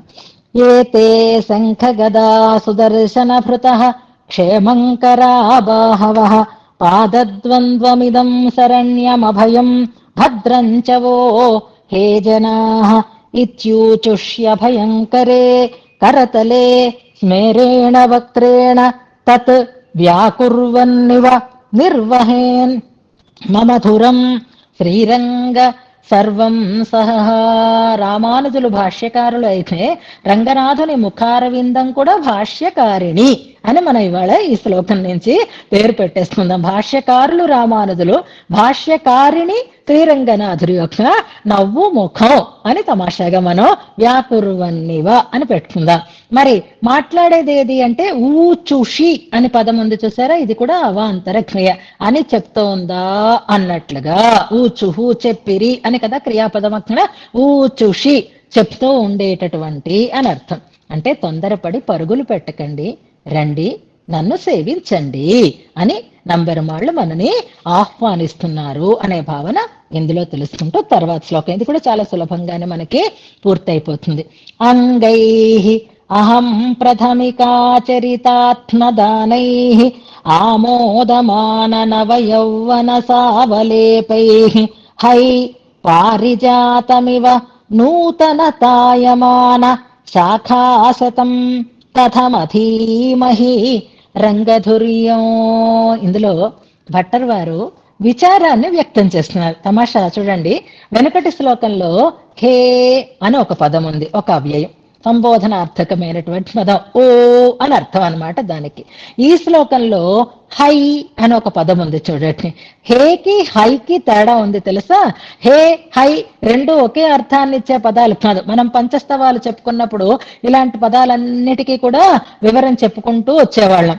అందులో కూడా హై అనేటటువంటి పదంతో ప్రారంభమైనటువంటి ఒక శ్లోకమే ఉంది మనకి. తర్వాత దాని దగ్గరికి వెళదాము. ఇక్కడ హే అంటే సంబోధన, ఓ అని అర్థం. హై అంటే అయ్యో అని విషాద సూచకమైనటువంటి ఒక పదం అన్నమాట. అయ్యో అంటున్నారు. అయ్యో అని ఎందుకంటున్నారు భట్టర్ వారు? ఇంత అందంగా మనకైతే ఇంత సంతోషంగా ఉంటే భట్టర్ వారికి ఎందుకు అంత విచారం కలుగుతోంది అంటే మనకి తెలియదు కనుక సంతోషం, ఆయనకి తెలుసు కాబట్టి విచారం. ఎలాగా అంటే పేరెంట్స్ తో కలిసి పిల్లలు బయటికి వెళ్ళారు అవుటింగ్ కి. ఆ పేరెంట్స్ కి ఎంత దూరం నడవాలో తెలుసు, కానీ ఈ పిల్లడికి అంత దూరం నడవాలని తెలియదు. పేరెంట్స్ తో కలిసి వెళుతున్నాడు అంతే, వెళుతున్నానన్న ఆనందంతో కేరింతలు కొడుతూ ఉంటాడు ఈ పిల్లవాడు, హాయిగా తిరుగుతారని. కానీ ఆ పేరెంట్స్ కి తెలుస్తుంది, బాబోయ్ ఇప్పుడప్పుడే మనం గమ్యాన్ని చేరలేము అని వాళ్ళకి తెలుస్తుంది. అలాగే మనం పట్టుకున్న చెయ్యి ఎవరిది? భట్టర్ వారి చెయ్యి. వారు ఏ స్థానంలో ఉన్నారు? పేరెంట్స్ స్థానంలో ఉన్నారు. మనం ఎక్కడికి తీసుకెళ్తున్నారు? అవుటింగ్ కి తీసుకెళ్తున్నారు. అవుటింగ్ కాదు, ఇప్పుడు లోపలికి తీసుకెళ్తున్నారు. గర్భగుడిలో కదా మనం వచ్చాము ఇప్పుడు, అందుకని బయట నుంచి లోపలికి వచ్చాము మనం. అలా రంగనాథుడి దగ్గరికి తీసుకొచ్చిన తర్వాత మనమైతే గెంతుతున్న, అబ్బాయి ఎంత బాగా చూస్తున్నావు, ఎంత బాగా, ఆయన మాటలు కూడా వినేసేయండి అని మీరు సంతోషపడుతున్నారేమో. అయ్యో, మీరు ఆ రంగనాథుడి యొక్క దివ్యమంగళ విగ్రహాన్ని పూర్తిగా అనుభవించలేరు, ఎంత అనుభవించగలుగుతాను అని, ఎంత అనుభవించినా ఇంకా మిగిలిపోయేటట్లుగా ఉండేటటువంటి వైభవము రంగనాథుడిది అనేటటువంటి ఒక భావన ఇందులో. హై నిర్భయోస్మి అని అక్కడ ప్రారంభమవుతుంది. 7వ శ్లోకం కాదనుకుంటున్నాను, చూసుకోండి. హై నిర్భయోస్మి అంటూ తర్వాత నైత్యానుసంధానం చేసే దాంట్లో ఉంటుంది, లేకపోతే హైతో ప్రారంభమైన శ్లోకం. గుడ్. హై నిర్భయోస్మి 74వ శ్లోకం. 7ని ఇందాక పెట్టారు, 7 మొదటి శ్లోకాలు అయితే కాదు. ఇప్పుడు ఈ శ్లోకంలో మనం అధీమహి అనేది క్రియాపదం. అధీమహి మనకి బాగా తెలిసిపోయినట్టే ఉంటుంది, ఎందుకంటే రోజు చదువుతున్నాం కదా. నమ ఉక్తిమధీమహే అని మనకు వచ్చేసింది, అధ్యయనం చెయ్యటం అని అర్థం అనమాట. అధీమహి అనేది ఇక్కడ క్రియాపద ప్రయోగం. ఎలా నేను నేర్చుకుంటాను అంటున్నారు. నేర్చుకోవడం ఏమిటండి, చూడాలి కదా అనంటే ఈ రంగనాథుని దివ్య మంగళ విగ్రహ అనుభవం అనేది వేదాధ్యయనమంత పవిత్రము. గుర్తుపెట్టుకోండి, వేదాన్ని అధ్యయనం చెయ్యడం లాంటిది వేదం అధ్యయనము అని అంటాం కదా, అధ్యాపకుడు అని అంటాం కదా. అలాగే ఇక్కడ అధీమహి అనేటటువంటి ఒక గొప్పదైనటువంటి ప్రయోగాన్ని ఇందులో చేస్తున్నారు. కథం అధీమహి, ఎలా, కథం ఏ విధంగా, అధీమహి అధ్యయనం చేస్తున్నాం అంటే తెలుసుకుంటాము అని అర్థం అనమాట. ఎంత వెళుతున్నా ఇంకా మిగిలిపోతుంది, ఇంత వెళుతున్నా ఇంకా రోజు పాఠంలో అలాగే అనిపిస్తుంది. ఇన్ని వ్యాఖ్యానాలు, ఎన్ని వివరాలు చెప్పుకున్నా అయ్యో ఇది చెప్పలేదే, అయ్యో ఇది మిగిలిపోయింది అన్నట్లుగా ఉంటుంది. అది ఇంకా ఇంకా ఇంకా సశేషంగానే మిగిలిపోతూ ఉంటుంది. ఇప్పుడు స్వామి పిలుస్తున్నాడు, రండి నా దగ్గరికి అంటున్నాడు, సేవించండి అని అంటున్నాడు, తనని తాను చూపించుకుంటున్నాడు. అలా తనని తాను చూపించుకుంటూ ఉంటే వెనకటి శ్లోకంలో అభయ హస్తం కదా మనకి కనిపించింది. అభయహస్తం ఏది చూపిస్తే దాని వైపే మన దృష్టి వెళుతుంది. ఎందుకంటే పాయింట్అవుట్ చేసి పిన్ చేసి చూపిస్తే దాని మీదకే, స్క్రీన్ మీద మన దృష్టి వెళ్ళినట్లుగా. అలాగా ఇప్పుడు ఈ కరతలంతో చూపిస్తూ ఉంటే బాహువులని చూస్తున్నాము, పాదాలని చూస్తున్నాము. కరతలను చూపిస్తోంది కాబట్టి చూస్తున్నాము. ఇక మిగిలినటువంటి దివ్యావయవాలన్నింటికీ కూడా అయ్యో నన్ను చూడరేమో, నన్ను చూడరేమో అనేటటువంటి ఒక ఆతృత కలిగిదట. అందుకని ఆ అంగములు అన్నీ కూడా, ఆ దివ్య అవయవములన్నీ కూడా అంగై, మిగిలినటువంటి దివ్య అవయవములు అన్నీ కూడా ఏం చేస్తున్నాయి? అహం ప్రథమిక ఆచరిత ఆత్మదానై, నేను ముందంటే నేను ముందు, నేను ముందంటే నేను ముందు అని ముందుకొస్తున్నాయి. అహం ప్రథమిక, నేను ముందు, నేను ముందు అని ఆ అంగములు వాటిలో అవే ముందు నేను, ముందు నేను, నన్ను నన్ను అనుభవింపచేస్తాను, నన్ను అనుభవింపచేస్తాను, నన్ను ఇచ్చేసుకుంటా, నన్ను ఇచ్చేసుకుంటా అని స్వామి యొక్క దివ్య అవయవములన్నీ కూడా మనం అనుభవించటానికి వీలుగా నేనంటే నేనని, నేను ముందంటే నేను ముందు అని ముందుకి వస్తున్నాయట. అహం ప్రథమిక ఆచరిత ఆత్మ దానై, తమని తాము మనకి అందించుకోవటంలో నేనంటే నేనని ముందుకు వస్తూ ఉండేటటువంటి అంగములు కలిగినటువంటి స్వామి. అంటే స్వామి యొక్క దివ్యావయవ అనుభవం కోసం తమని తామే మనకి ఇచ్చుకుంటున్నాయన్నమాట దివ్య అవయవములన్నీ కూడా. అలాంటి అంగములతో ఆమోదమాన, పరిమళిస్తూ ఉన్నటువంటి నవయౌవన సావలేపై, ఆ అంగములు దివ్యాంగములు అన్నీ కూడా, అంటే స్వామి యొక్క దివ్య అవయవములు, దివ్యాంగం అంటే మళ్ళీ ఇంకో అర్థానికి వెళ్ళిపోతాం మనం. అలా కాకుండా దివ్య అవయవములు అన్నీ కూడా మంచి పరిమళంతో కూడి ఉన్నాయి. ఆమోద, స్వామి సౌందర్యం, అవయవ సౌందర్యం అంటే సౌందర్యం కేవలం కంటికి మాత్రమే ఇంపుగా ఉండేది కాకూడదు, అది మంచి పరిమళంతో కూడినది కావాలి. పువ్వులు ఉన్నాయనుకోండి, కంటికి ఇంపుగా మాత్రమే ఉంటే అవి ఆర్టిఫిషియల్ ఫ్లవర్స్ అవుతాయి. అలా కాకుండా పరిమళంతో కూడినవి అయి ఉంటే అవి సహజమైనటువంటి పువ్వులు అవుతాయి. అలాగే స్వామి యొక్క దివ్యావయములన్నీ కూడా పరిమళ భరితములు అయి ఉన్నాయి. ఆమోదమాన నవ యౌవన సావలేఖై, యవ్వనంతో నిండి ఉన్నాయి.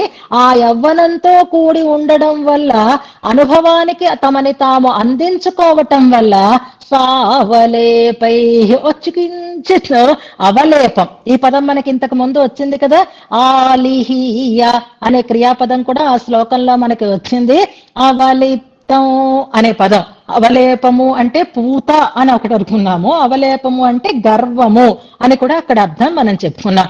ఈ అంగాలకి గర్వం ఏమిటండి? స్వామి యొక్క దివ్య అవయవములు కదా, స్వామి యొక్క దివ్యమంగళ విగ్రహం కదా, ఇది శుద్ధ సత్వమయమైనది అయి ఉండాలి కదా.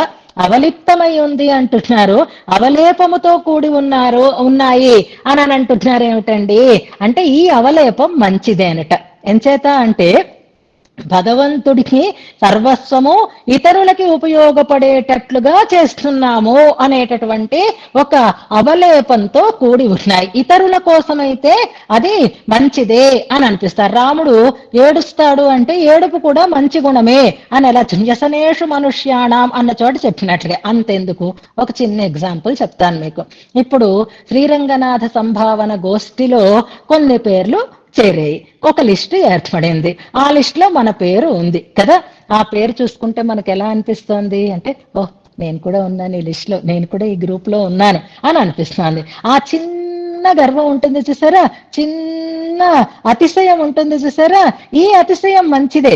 ఏం చేస్తున్నా అంటే, అబ్బో ఇలా నేను భగవత్ సేవకు ఉపయోగపడుతున్నాను అనేటటువంటి భావనతో కూడినటువంటి అవలేపము ఎప్పుడైనా మంచిదే అని అంటారు. అలాంటి అవలేపం అన్నమాట ఇది. భక్తులకి అనుభవయోగ్యంగా ఉండడానికి సిద్ధంగా ఉన్నాము అనేటటువంటి రీతిలో అది ఆమోదమాన, పరిమళిస్తున్న నవ యౌవన, మంచి యవ్వనము యొక్క అవలేపై, యవ్వనముతో అవలిప్తములు అయి ఉంటున్నాయి. కొంచెం చిన్న అతిశయాన్ని కలిగి ఉన్నటువంటి అంగై, అంగములతో, దివ్యమైనటువంటి అవయవములతో పారిజాతమివా ఉన్నవాడెవరు? స్వామి నంబెరుమాళ్. ఎలా ఉన్నాడు? పారిజాతమివ, పారిజాత వృక్షంలాగా ఉన్నాడు. ఆ పారిజాతం ఏమిటండి, ఇప్పుడు చూస్తే 4 కొమ్మలు, ఓ గంట తర్వాత చూస్తే 8 కొమ్మలు, మరో గంట తర్వాత చూస్తే 100 కొమ్మలు, ఇలా పెరిగిపోతోంది పెరిగిపోతోంది పెరిగిపోతోంది. ఇదేలాగా అంటే మన కాలక్షేప సమయం గంట, గంట 10 నిమిషాలు, గంట 15 నిమిషాలు, గంటన్నర, ఇంకా అవసరమైతే ఇంకా పెరిగిపోతూ వస్తుందా రాదా? ఎంచేత ఆయా సందర్భాలని బట్టి.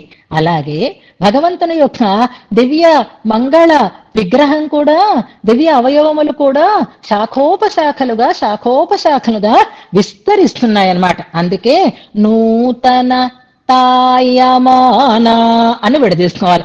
నూతన తాయమానా, నూతనముగా వృద్ధిని పొందుతున్న, శాఖోపశాఖలుగా విస్తరిస్తున్న అని అర్థం అన్నమాట. పెరిగిపోతుంటే పెరిగిపోతుంటే అనుభవం కూడా ఏమవుతుంది, ఇంకా ఇంకా ఇంకా విస్తరిస్తూ ఉంటుంది. నేను స్వామి శ్రీహస్తాలని సేవించానండి అని అంటే, ఇప్పుడు సేవించవు, మళ్ళీ వెళ్ళి సేవించు, అందులో కొత్తదనం కనిపిస్తుంది, ఇంకో కొత్త శోభ వచ్చింది, ఇంకో కొత్త అలంకారం వచ్చింది, ఇంకో కొత్త మార్పు వచ్చింది. మనమంటే 108 దివ్యదేశాలు ఆళ్వార్లు పాడేరు, ఏదో ఇలాంటి ఒక భక్తి భావన ఉంది కాబట్టి మనం శంషాబాద్ వెళ్ళినప్పుడల్లా, సమతామూర్తి స్ఫూర్తి కేంద్రానికి వెళ్ళినప్పుడల్లా మొదట్లో అయితే అబ్బో 108 ఒక్కచోటే అని పరుగులు పెట్టుకుని అన్ని చూడాలి చూడాలి చూడాలి అని అనుకునేవాళ్ళు. మొన్న నేను అక్కడికి వచ్చాను కదా కార్యక్రమం కోసం, వచ్చినప్పుడు ఎవరో నన్ను అడిగారు, అయితే మీరు స్ఫూర్తి కేంద్రానికి వెళతారా, 108 సేవించుకుంటారా అని అన్నారు. అబ్బో ఇప్పుడు నా వల్ల కాదు అన్నాను నేను. మళ్ళీ నాకే సిగ్గు వేసింది. ఎందుకని అంటే ఇక్కడ ఈ కార్యక్రమానికి అటు ఇటు తిరిగేసరికే అయిపోతుంది, ఇప్పుడు మళ్ళీ ఆ 108 ఎక్కడ తిరుగుతాం అంత ఓపిక లేదు అన్న స్థితికి వచ్చేసాం అనమాట. అంతే కదా, మొదట్లో అయితే అమ్మో 108 సేవించాలి 108 సేవించాలి, ఇప్పుడు మనకు ఆ లెంగ్త్ ఏమిటో తెలిసింది, తిరగడం వల్ల ఎంత కాళ్ళలో శక్తి కావాలో తెలిసింది. సేవించామండి అని ఎంతో డీసెంట్ గా చెప్పారు. ఇప్పుడు వెళ్ళలేమని చెప్పలేము, కానీ అయిపోయింది, నేనంటే ఇంతకు ముందు వచ్చినప్పుడు సేవించానండి అంటే అర్థం ఇప్పుడు సేవించను అని అర్థం అన్నమాట. ఎందుకని అంటున్నాం, మన వల్ల కావట్లేదు, మనకంత శక్తి ఉండట్లేదు. వెళ్ళినప్పుడల్లా దివ్య సాకేతంలోనే పై అంతస్తులకే వెళ్లకుండా రామచంద్రుణ్ణి మాత్రమే సేవించుకుని వచ్చేసేటటువంటి స్థితిలోకే ఇప్పుడు మనం అలవాటు పడిపోయేమే లేదా. మొదట్లో అయితే బెంగగా అనిపించేది, అయ్యో వెళ్ళలేదు సేవించలేదు తప్పు చేసామేమో. ఇప్పుడే తప్ప ఒప్పాయి కానీ మాకు ఇంతే శక్తి ఉంది, మేము ఇంతే చేయగలుగుతున్నాం, కానీ అయ్యో ఈసారైనా వచ్చినప్పుడు పైకి వెళదాం అని అనుకుంటున్నాం మనం కదా. అలాగే భగవంతుని యొక్క దివ్య అవయవ సౌందర్య అనుభవం కూడా ఏమైపోతోందిట అంటే నూతనతాయమాన. దివ్య సాకేతంలో 3 అంతస్తులు ఎక్కడమే కష్టంగా ఉన్నప్పుడు, సమతామూర్తి స్ఫూర్తి కేంద్రంలో 108 దివ్య దేశాలు వచ్చినప్పుడు, ఆ పైన ఉండేటటువంటి సమతామూర్తి దర్శనం ఇంకా మృగ్యమే. నేను అన్ని ఒక్కసారి చెయ్యలేను, హై అనుకోవాలన్నమాట. అయ్యో అని అక్కడ అందుకు ఆ విషాదం అన్నమాట. అయ్యో వెళ్ళలేదు, అయ్యో అనిపిస్తుంది కదా మనసులో. మనకు సేవించాలని లేక కాదు, శక్తి చాలక మనం అలా అనుకుంటున్నాము. ఇప్పుడు భట్టర్ గారు ఆ 108 లేదు, అసలు ఇంకా మూలమూర్తి దాకా కూడా వెళ్ళలేదు, నంబెరుమాళ దగ్గరే హై అని చతికిలి పడిపోతున్నారు. ఎంచేత ఆ నూతన తాయమానం అంటే కొత్తదనాన్ని సంతరించుకుంటూ ఉంటే, చూసిన కొద్దీ ఇంకా ఇంకా రమ్యంగా, ఇంకా కొత్తగా, ఇంకా రమణీయంగా అనిపిస్తూ ఉండేటటువంటి దివ్య శోభతో కూడి ఉన్నటువంటి ఆ స్వామి, ఆ శోభకి దోహదకారులు అవుతున్నాయి ఆయన యొక్క దివ్యమైనటువంటి అవయవములు. పారిజాతమివ నూతన తాయమాన, చెట్టు కొమ్మ ఎలాగైతే దీర్ఘంగా విస్తరిస్తుందో అలాగే తాయమానం వృద్ధిని పొందుతున్నా, ఇంకా పుడుతూనే ఉన్నాయి, పిలకలు వస్తూనే ఉన్నాయి, ఇంకా కొమ్మలు ఇంకా ఇంకా ఇంకా చిగురుస్తూనే ఉన్నాయి. ఇంకా మన స్వామివారు ఇంకోటి ఏదైనా కట్టేస్తే అప్పుడైతే మనం ఇంకా పూర్తిగా బ్యాటరీ కార్లే, అందరూ ఓన్ గా ఒక్కొక్క బ్యాటరీ కార్ కొనేసుకోవాలి, అక్కడ పార్క్ చేసి పెట్టుకోవాలి. మామూలు కార్లు అయితే కష్టం అవుతుంది కాబట్టి నా బ్యాటరీ కార్ అని వెతుక్కుంటూ వెళ్ళాలి తప్ప కాళ్లతో నడిచి వెళ్ళగలిగే స్థితి ఉండదు కదా. అలా నూతన శోభని ఇక్కడ ఈ విగ్రహం సంతరించుకుంటూ ఉంటే శాఖాశతంతో కూడిన పారిజాతం అంటున్నారు. 100 కాదు, 100ల కొలది శాఖలు. అలాగే వేదం కూడా అధ్యయనం చేసిన కొద్దీ ఇంకా ఇంకా ఇంకా వేద శాఖలు మనకి అధ్యయనానికి మిగిలిపోతున్నాయి అంట. వేదం పూర్తిగా చదివేసుకున్నానండి అని అనుకోవడానికి అవకాశం అవుతుందా? యతిరాజవల్లి గారు ఓ మాట చెప్తున్నారు సింగరాచార్య స్వామి వారితో మాట్లాడినప్పుడు. కాలక్షేపం ఏమవుతోంది, ఎంతవరకు వచ్చింది అని అడగడం, ఏ శ్లోకము అన్నట్టు ఏదో ఈమెకి విన్న దాని గురించి చెప్పడం, అంత ఇన్ని విశేషాలు ఉన్నాయని అలా అనేసరికి, ఇవే కాదమ్మా ఇవే ఉన్నాయని అనుకోకండి, ఇంకా చాలా ఉన్నాయి మనం తెలుసుకోవలసినవి అని అంటారట వారు. మరి శ్లోకంలో చెప్పినది, వ్యాఖ్యానంలో రాసినది, ప్రవచనంలో విన్నది కాకుండా ఇంకా చాలా ఉన్నాయి, ఇంకా చాలా ఉన్నాయి అంటే భగవద్ విషయ వైభవం, రంగనాథ వైభవం ఎంత విస్తారమైనదో మనకు అర్థమవుతుంది. అది ఎవరికి తెలుస్తుంది? మనకైతే అనిపిస్తుంది, అబ్బాయి వాళ్ళు నేను అన్ని చదివేసాను తెలుసా, ప్రతి సెంటెన్స్ నేను ఇవాళ పూర్తిగా చదివేసానని మనం చాలా కాన్ఫిడెంట్ గా ఉంటాం. కానీ సింగరాచార్య స్వామి వారు వ్యాఖ్యానం రాశారు కాబట్టి ఇంకా ఎన్ని అర్థాలు ఉన్నాయో, ఎన్ని విశేషాలు ఉన్నాయో వారికి తెలుసు కాబట్టి వారు ఇంతే కాదమ్మా ఇంకా ఉంది అని చెప్పినట్లుగా భట్టర్ వారు కూడా అదే అంటున్నారు. అధీమహి కథం, ఎలా అధ్యయనం చేస్తామో, ఎలా ఈ దివ్య మంగళ విగ్రహ అనుభవంలో మేము పరిపూర్తిని పొందగలుగుతాము. ఎవరిని అధీమహి అంటే రంగధుర్యం అధీమహి అంటున్నారు. రంగధురంధరుడు ఆయన, రంగనాథుడు ఆయన. కథం అధీమహి, ఎలా అధ్యయనం చేయగలము, అనుభవింపగలము అని. రంగధుర్యం, ఇంతకు ముందు కూడా మనకి రంగధుర్యాభిధానం అనేటటువంటి ప్రయోగం వచ్చింది. ఎక్కడ? పిబ నయన పురస్తే రంగధుర్యాభిధానం అని, రంగధుర్యము అనేటటువంటి ఒక తటాకము అని ప్రయోగం. మళ్ళీ ఇక్కడ శ్రీరంగ భారాన్ని వహించేటటువంటి శ్రీరంగనాథుడు అనంటూ ఆ శాఖాశత శోభితుడై ఉన్నటువంటి వేద శాఖలలో నిగూఢంగా ఉండేటటువంటి భగవత్తత్వాన్ని అధ్యయనం చెయ్యటం ఎవరికి సాధ్యమైనది కాదు అంటూ, స్వామి మా కోసం వచ్చావు, మమ్మల్ని పిలుస్తున్నావు, చూపిస్తున్నావు నీ సౌందర్యాన్ని, నీ దివ్యమైనటువంటి విగ్రహాన్ని. కానీ మాకు శక్తి చాలటం లేదయ్యా స్వామి, నిన్నెలా అనుభవిస్తాం, నిన్నెలా పూర్తిగా మేము పొందగలుగుతాము అని హై అని విషాదాన్ని చూపిస్తున్నారు. అయ్యో పూర్తిగా తెలుసుకోలేకపోతున్నామే, ఇంత అనుభవించాలి ఎలా అనుభవిస్తాం, ఇంత అనుభవించాలి ఎలా అనుభవిస్తాం అంటే, బాగా వ్యాపారంలో డబ్బులు వచ్చిన వాళ్ళు, ఇవాళైతే ఈ ఎగ్జాంపుల్స్ ఏవి మనకి పనికిరావు, అంతా డిజిటల్ డిజిటల్ డిజిటల్ అయిపోయింది కాబట్టి పనికిరావు.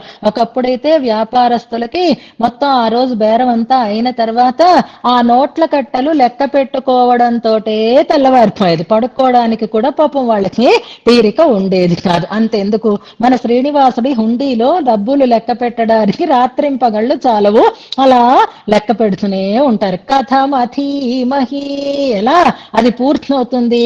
ఇదే ఇలా ఉంటే ఈ సంపద మనకి వేద సంపద అలా విస్తారమైనటువంటి శాఖాశతంగా విస్తరించినటువంటి వేదం అది.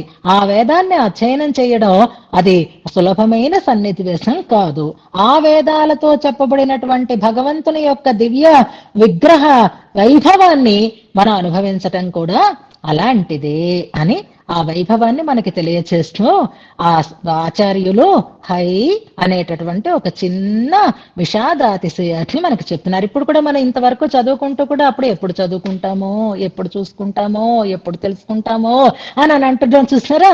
అంటే అది ఇష్టంతో కూడిన విస్తారమైనటువంటి విషయాన్ని గురించినటువంటి అనుభవించాలనేటటువంటి ఒక ఆశ, పరిపూర్ణంగా అనుభవించలేమో అనేటటువంటి ఒక నిరాశ, ఈ రెండింటినీ తెలియచేస్తూ భగవంతుడేమో హే హే అంటున్నాడు, ఆచార్యులేమో హై హై అంటున్నారు.